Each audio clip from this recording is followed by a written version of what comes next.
Mahigit isang taon na rin mula nung i-launch tong phone na to. Para sa akin, ito yung best value phone ng 2025. Pinakasulit, pinakasiksek para sa presyo. Solid talaga pag naka-promo. May iba nga na 12K plus lang nakuha to. So, click nyo na lang din yung YouTube Shopping tab dyan para sa extrang vouchers. At sa 12K plus na yon, naka-high refresh rate AMOLED ka na, halos 2 million ang Tutu score, 6,000 mAh battery. So, alam kong marami din talaga ang bumili sa inyo. And this early 2026, sobrang panalo pa rin. Ito yung Poco X7 Pro. Ginamit ko ulit ng isang linggo. Dala ko sa Star City, sa mga kainan at iba pang galaan. In-update ko yung software, ginawa ko ulit daily driver. Tinignan ko yung mga kakompetensyang phones ngayon at sasabihin ko sa inyo kung bakit para sa akin, best deal pa rin. Okay, so doon na agad tayo sa performance. Kamusta naman yung performance nito ngayon sa actual na paggamit ko? Again, in-update ko yung software, uninstall ng mga bloatwares and disable ng mga ads at walang kwentang notifications. Alam nyo rin naman na usually ang gamit ko sa phone ay social media, productivity apps, streaming apps, banking apps. And yes, solid performance pa rin ang binibigay sa akin nitong Dimensity 8400 Ultra. Ironman Edition tong gamit ko, so naka 12/512 configuration tayo. At eto, real talk lang, hindi naman 100% of the time smooth siya. May mga stutters din akong na-encounter paminsan-minsan. Like for example, kapag matagal naka-idle, tipong natulog ako tas paggising ko sa umaga, pagbukas ko ng phone, may konting loading and stutters na nagaganap pero tolerable naman at hindi big deal sa akin kasi very smooth experience pa rin most of the time. Sinubukan ko ring mag-run ng latest Antutu benchmark. Version 11 na kasi ngayon at version 10 pa lang nung nireview natin to last year. So ang score nito ngayon ay almost 2 million points na. At para lang may idea kayo, yung more than 25k na Redmi Note 15 Pro Plus ay nakakuha lang ng around 1 million points at itong worth 18k na Honor X9D ay nasa ganung level lang din. Hindi ko sinasabing mas maganda to sa lahat ng aspeto ha.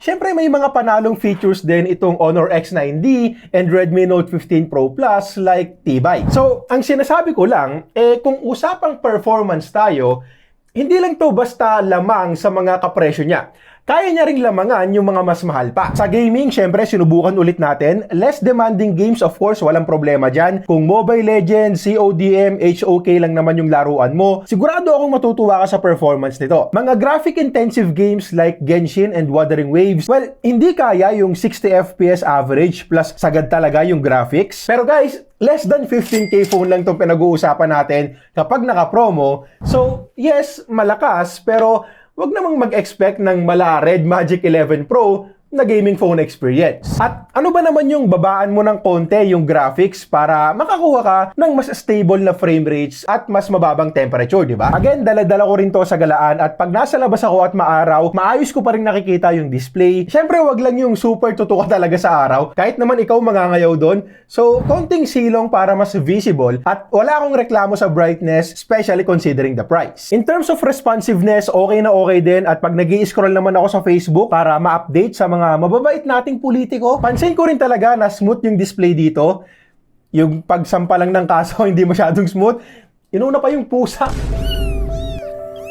Haptic feedback is also good pag nagsusulat ako ng script at may kachat ako. Hindi siya yung premium feels na vibration tulad sa mga flagships, pero malutong, strong vibration motor din na honestly, bihira lang din nating makuha sa ganitong presyo. Yung AMOLED screen, very nice quality din, lalo na pag nanonood ako ng anime. Full HD streaming, dual speakers natin malakas din. Of course, hindi le-level dun sa Bose speakers ng F8 Ultra, but again, considering the price, solid na. Battery life is also good sa more than a week na paggamit ko. Well, nabanggit ko na rin naman kanina yung mga apps na ginagamit ko. So, light usage lang din naman. Mix na rin yan ng mobile data and Wi-Fi connection. So, tumatagal sa akin ng 1.5 araw pag magaan lang talaga yung paggamit. Klaruhin ko lang, depende yan sa kanya-kanyang paggamit natin. But kung hindi naman sobrang babad sa phone, mostly Wi-Fi at light gaming lang din yung trip mo, kaya talaga ang 1.5 araw. Tsaka malaking plus din yung fast charging. I mean, kahit hindi siya yung 120 watts ng ibang Poco phones, 90 watts is actually fast enough na para hindi ka magreklamo na mabagal mag-charge yung phone mo. Hindi ko na nga rin namamalaya na fully charged na. Pag nagcha-charge ako, ligo, konting ayos, pag check ko ng phone, full charge na, tas 6,000 mAh pa yan. Wireless charging, sobrang demanding naman na kung hahanapin pa natin sa ganitong presyo.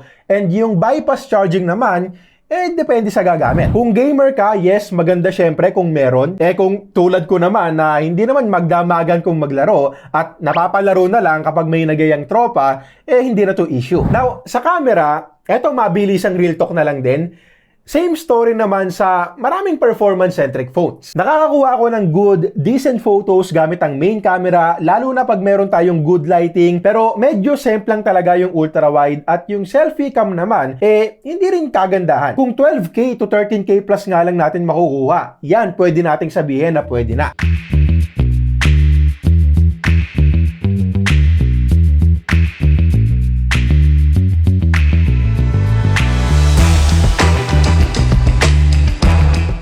Video recording ng main cam ang okay sa akin kasi hindi lahat ng phone sa ganitong presyo kayang mag-record ng 4K 60 nang meron pang stabilization.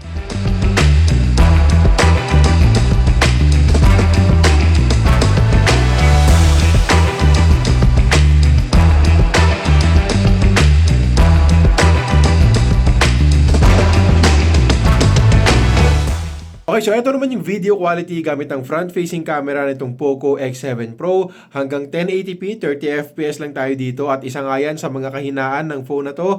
Gamit ko rin ngayon yung built-in microphone, so let me know na lang din sa comments kung okay sa inyo yung audio at video considering the price.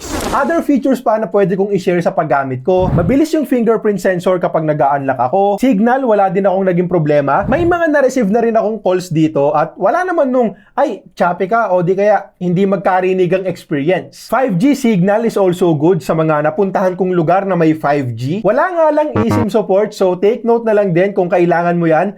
Though, good news naman kasi may ino-offer ng eSIM adapter ang Smart ngayon. Ilalagay ko na lang din yan sa YouTube Shopping tab sakaling kailangan nyo. Now, kamusta naman siya kumpara sa mga lumabas na phones ngayong 2026? Kumpara dito sa Honor X9D, para sa akin, mas sulit pa rin to.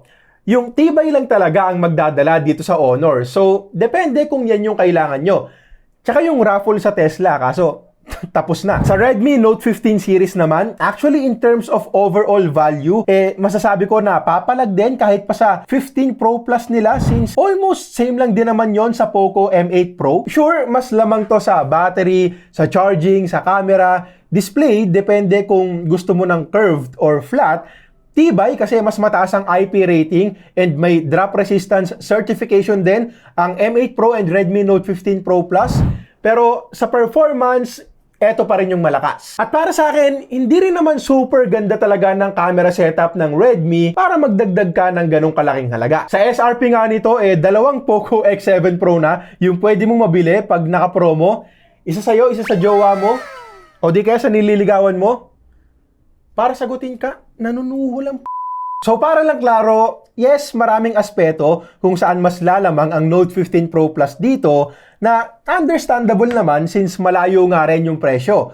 Pero sa usapang pasulitan at performance, halimbawang gamer ka or performance talaga ang pinakahabol mo, Poco X7 Pro pa rin ang isa sa mga unang ire-recommend ko sa'yo sa below 15K na presyo. Or kung gusto mo talaga yung mga lamang na features nitong Redmi Note 15 Pro Plus, consider mo na lang din tong Poco M8 Pro kasi almost same lang din naman talaga sila. Check nyo na lang din yung full review natin sa parehong phones. At yes, alam ko rin na paparating na ang bagong Poco X8 series. So kung makakapag-antay ka pa, syempre mas okay para mas makumpara mo. But take note lang din na malaki ang chance ng price increase sa mga lalabas na phones at iba't ibang electronic devices actually. So just in case na hindi aabot doon yung budget mo o di kaya kailangan mo na talaga ng phone ngayon under 15,000 pesos, solid option pa rin itong Poco X7 Pro. Okay, so yun lang muna para sa ngayon. Click nyo na lang yung YouTube Shopping tab dyan para sa extrang discounts. Madalas nagbibigay ng magandang voucher ang YouTube at para sa mga naka Poco X7 Pro dyan, let me know sa comments kung satisfied ba kayo, hindi, at kung bakit na rin.